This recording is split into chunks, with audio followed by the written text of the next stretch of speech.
I'd like to introduce you to someone incredibly close to my heart. They are an internationally acclaimed gender nonconforming writer, performer, activist, artist, style icon, fashion designer, and like me, they identify as non-binary.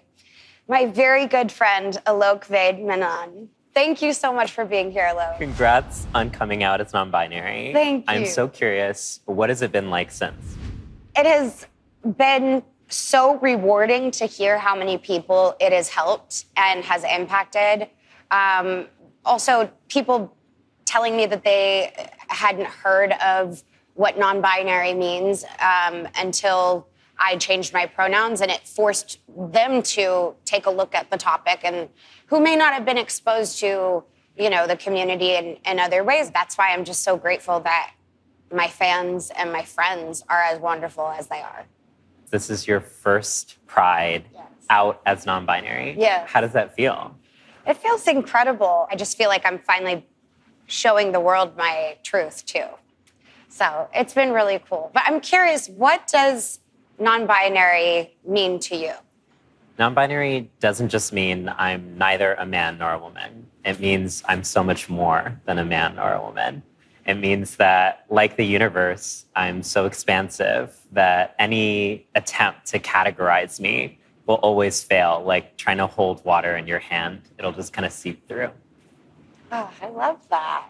There are so many misconceptions about being non-binary, and one that comes up that we're some sort of like newfangled internet millennial phenomenon living outside of the binary is not new. Another one is that we're somehow judgmental against people who are identifying as men or women, or that we think that everyone should be non-binary. All I can be certain of is how I identify. And for me, this has been my truth. If other people come out and say, hey, I think I'm non-binary too, awesome, that's so wonderful. But I would never push an agenda of any sort onto people, especially involving identity.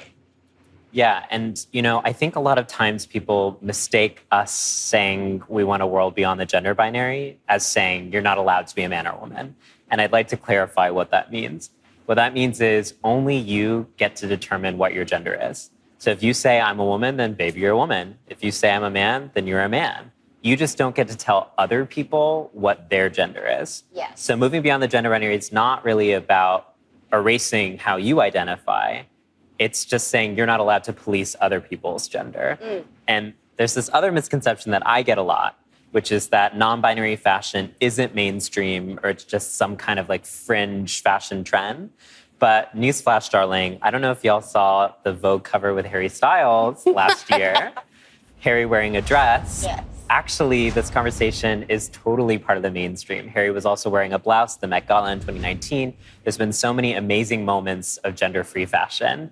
And there's some really great examples in both yours and my history I'd love to show. Okay, cool. This look over here is one of my favorites. It's just a casual Tuesday afternoon, me pumping through the neighborhood. Yes. Completely functional, like 5 to 6 inch platform. Work. And what I really try to do with my fashion is show people like anyone can wear a mini skirt. Doesn't matter your size or your gender. It's just about working the mini skirt. You're right. It's all about the way you carry yourself. And if you are going to feel more comfortable in a skirt, wear the skirt. You heard it here first. Wear the damn skirt. Wear the skirt. Right? Yeah. Okay, so I want to talk about your fashion throughout the years. Okay. Because I think that you've done a really interesting fashion journey. Yes, it has been interesting. Interesting. Here's a picture of you performing in 2017. Tell me, what do you see? It makes me kind of sad because I was trying so hard to be what I thought other people wanted me to be. And, wearing something like that made me feel sexy. But at the same time, I know that I was trying to push my sexiness out there because it's what people wanted of me. So I get a little sad when I see that. Taking a look at you in this iconic velvet suit that you gave a few months ago at the iHeartRadio Music Awards. This is sexiness with a different approach. This feels sexy, but it feels authentic to who I am. There's just something really empowering about rocking a suit and making it sexy.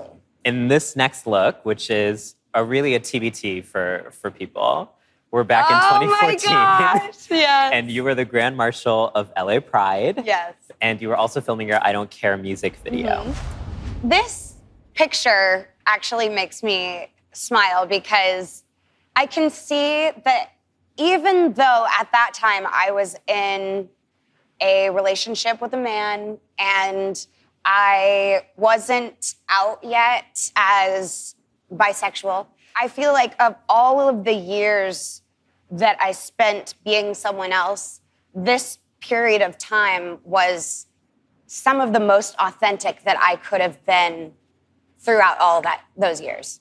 What I love about your fashion journey is that here you are in 2014. Yeah. Without even having the language to describe who you were, doing that through fashion. And it interrupts this idea that you just go from feminine to masculine, and it actually says it's more fluid, it's back and forth. Definitely. Well, one of the reasons we are even able to express ourselves now is because of a long history of trailblazers who fought for us to have gender-free fashion. And I wanted to share some amazing icons from the past. So the first one is Sir Lady Java, and I really love the story so much. It used to be illegal in Los Angeles to quote-unquote cross-dress. So there was a law called the 3-article law that made you had to wear at least 3 articles of clothing associated with your assigned sex, which is so boring and unambitious. Right. So 50 police officers came into the club that Sir Lady Java was performing in to arrest her, and she pointed to her watch, her tie, and her socks and said 3 articles, and they had to back off. Yes! Yeah. Yes! That's so great. Totally. And we totally cannot forget this next icon, Stormy DeLovery. Stormy was at the Stonewall Rebellion in 1969, and she was known as the bodyguard for the lesbians. Hot. And she was wearing... I got a crush on Stormy. She was wearing 3-piece suits before any women were doing it. Now, this tradition of gender-free fashion is continuing with celebrities like Billy Porter and Lena Waithe. Yes. And what I love about Billy is that he says he feels like a man when he's wearing a dress. And that shows that we get to interpret what clothes mean to us. A dress isn't inherently feminine, it's what you want it to be. Oh, that's amazing. And fashion is all about expression anyways.